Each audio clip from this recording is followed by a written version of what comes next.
The impossible rise. In today's NBA, bigger has become better. Teams are searching for guards who can stand nearly 7 feet tall, switch onto every position, and dominate both ends of the floor. Size has become one of basketball's greatest advantages, so by every modern standard. Jalen Brunson was never supposed to become a superstar. He wasn't the tallest. He wasn't the fastest.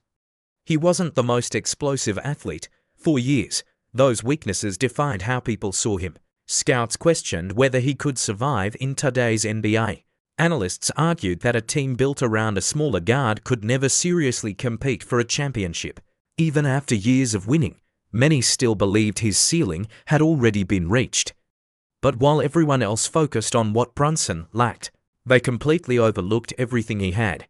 Because today, the same player once dismissed as too small has transformed one of basketball's most iconic franchises. For the first time in nearly 3 decades, the New York Knicks have returned to the NBA Finals.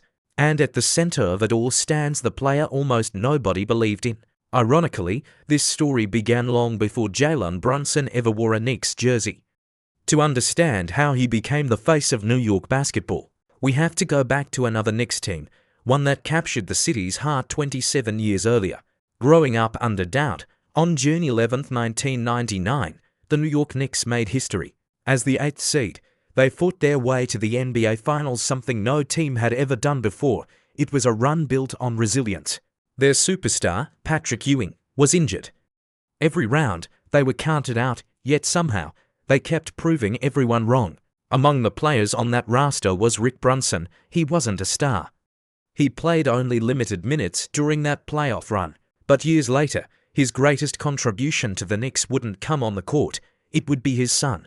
Growing up, Jalen Brunson lived in NBA locker rooms. Basketball wasn't just something he watched, it was the world around him. Watching his father compete at the highest level planted a dream that never faded. From an early age, Rick made one thing clear: talent wasn't enough. Every workout came with the same question, asterisk, is this really what you want? Asterisk.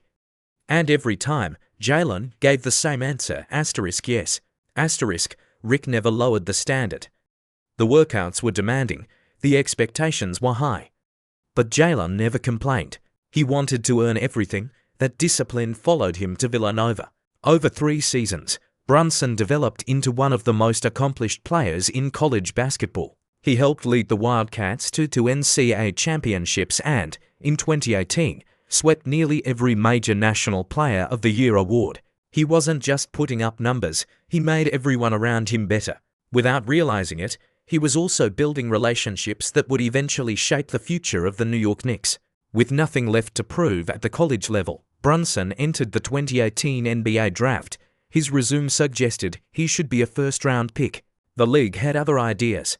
Dallas didn't believe in him. Despite everything Jalen Brunson had accomplished at Villanova, NBA teams remained skeptical. It wasn't because of his resume. It was because of the direction the league was heading. Basketball was changing. Analytics had reshaped how front offices built their rosters. Bigger guards who could switch defensively, stretch the floor, and create offense became the ideal blueprint. Teams wanted length at nearly every position. Brunson didn't fit that blueprint.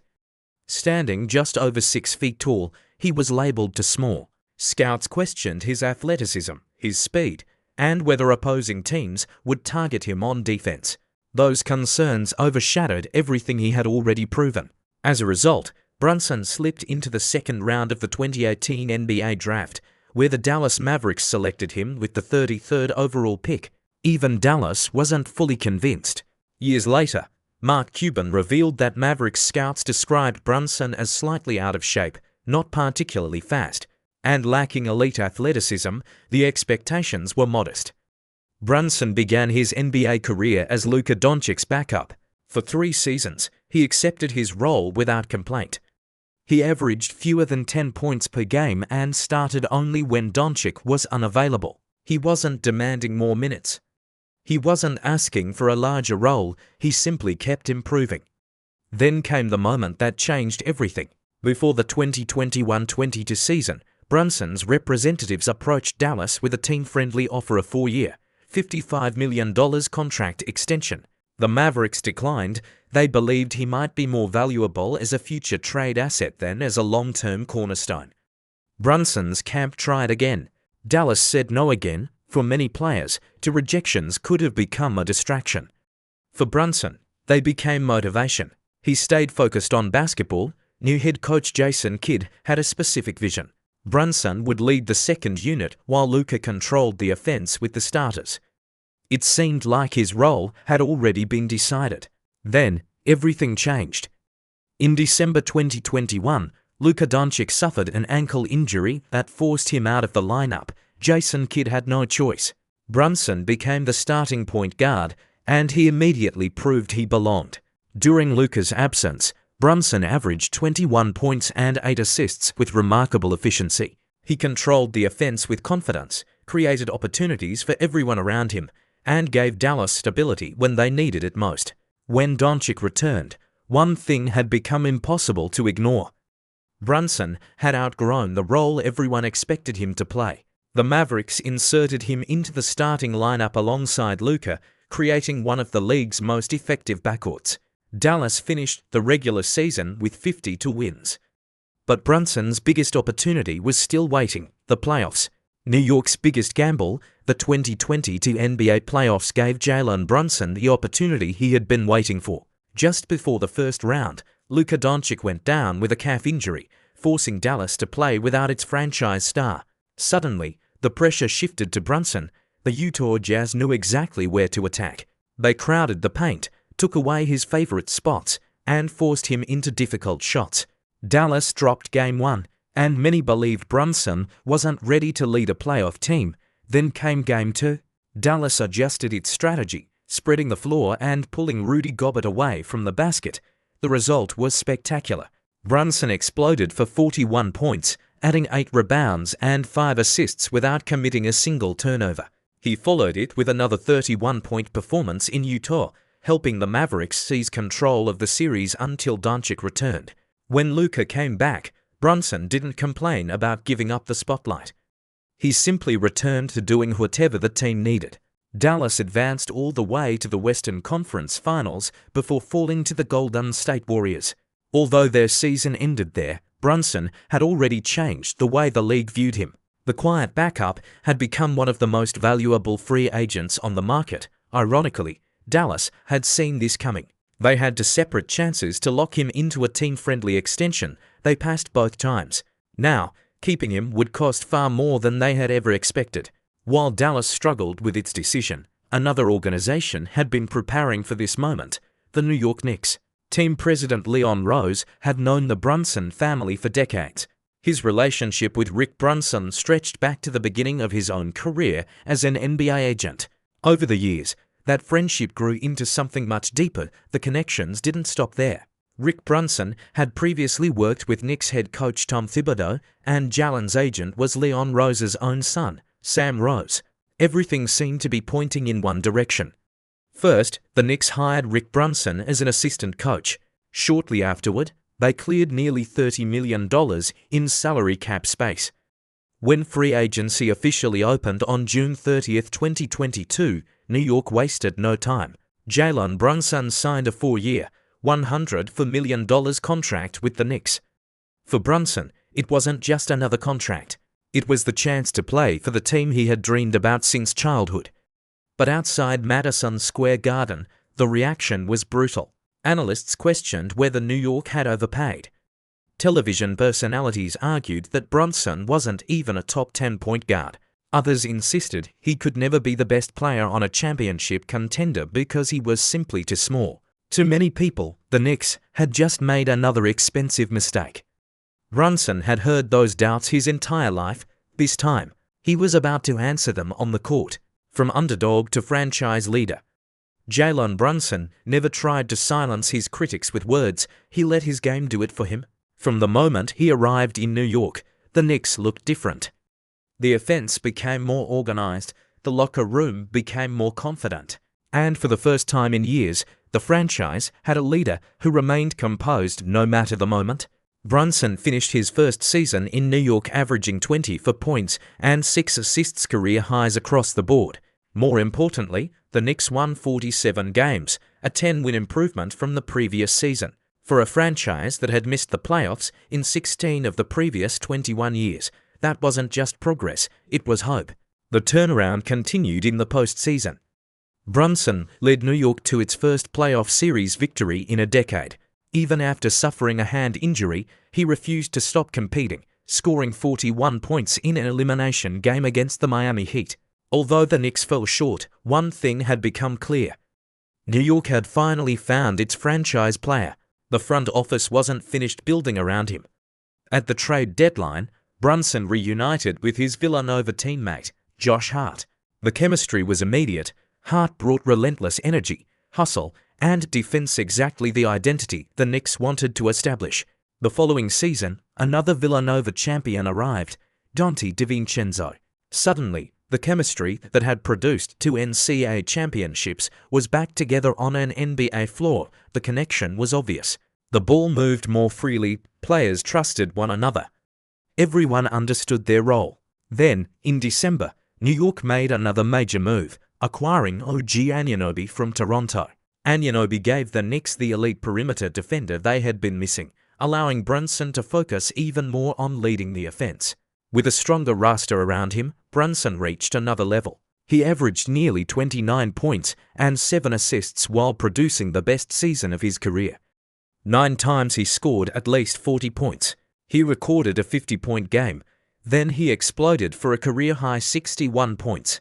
His remarkable season earned him his first NBA All-Star selection, All-NBA honors, and a 5th-place finish in MVP voting. The Knicks responded with 50 regular season wins. But the playoffs were where Brunson elevated his reputation even further. With Julius Randle sidelined, New York's offense rested almost entirely on his shoulders. Against Philadelphia in the opening round, Brunson averaged 35 points and 9 assists, becoming the first player in NBA history to record at least 40 points and 5 assists in 4 consecutive playoff games. He delivered 47 points in Game 4, then closed the series with 41 points and 12 assists in Game 6. It was one of the greatest playoff stretches of his career.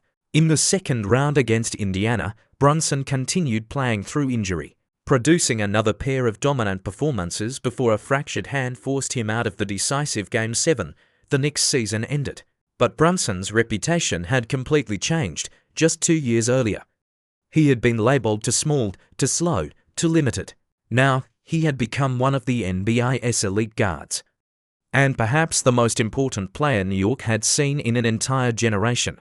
Why Brunson wins in a league built for bigger guards. For years, critics believed Jalen Brunson's size would always be his greatest weakness. Instead, it became one of his greatest strengths. In an NBA filled with taller, longer defenders, Brunson doesn't try to overpower anyone. He outthinks them. His game is built on timing, balance, and precision. One of his biggest weapons is his ability to stop on a dime. Longer defenders rely on their length and momentum to stay in front of quicker guards. Brunson uses that against them. He accelerates just enough to force defenders into full speed, then suddenly comes to a complete stop. By the time they recover, he's already creating space for an open jumper. Around the basket, his patience is just as dangerous. Most players attack the rim as quickly as possible. Brunson does the opposite. He waits. He lets shot blockers commit first.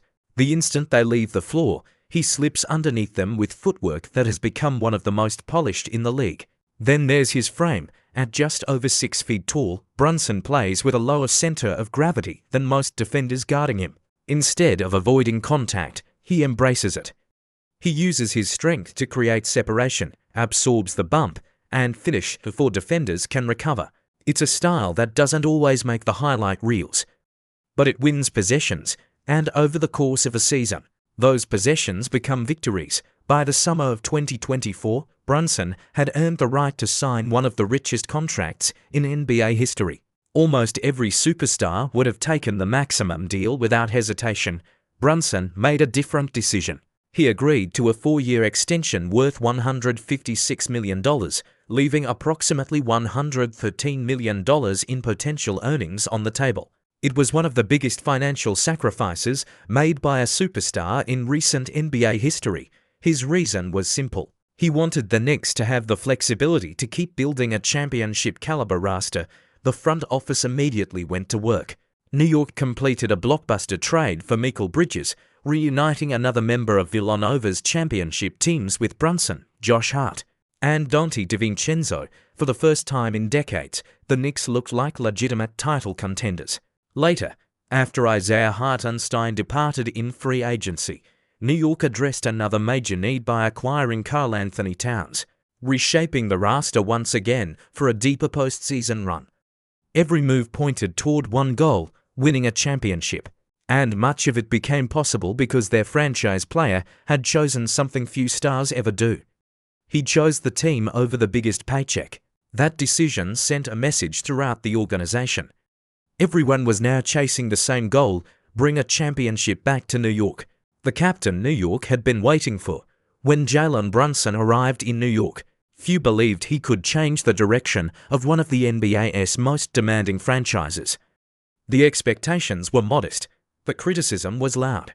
Many questioned whether a 6'2" guard could ever become the best player on a championship contender. Season after season, Brunson answered those questions the same way, by winning. The Knicks continued to improve, reaching the playoffs every year since his arrival. Brunson earned multiple All-Star selections, All-NBA honors, and established himself as one of the league's most dependable players when the pressure was highest. Every postseason strengthened his reputation. Every challenge made him a better leader. Then came another deep playoff run. New York battled through the Eastern Conference, overcoming one obstacle after another until they reached a place the franchise hadn't seen in nearly 3 decades, the NBA Finals. For Knicks fans, it felt like history repeating itself. 27 years earlier, another underdog Knicks team had captured the city's imagination before falling just short of a championship. That team included Rick Brunson. Now, nearly 3 decades later, his son had brought New York back to basketball's biggest stage. The story had come full circle, but for Jalen Brunson, reaching the finals was never the finish line. Throughout his career, he had never been motivated by proving critics wrong.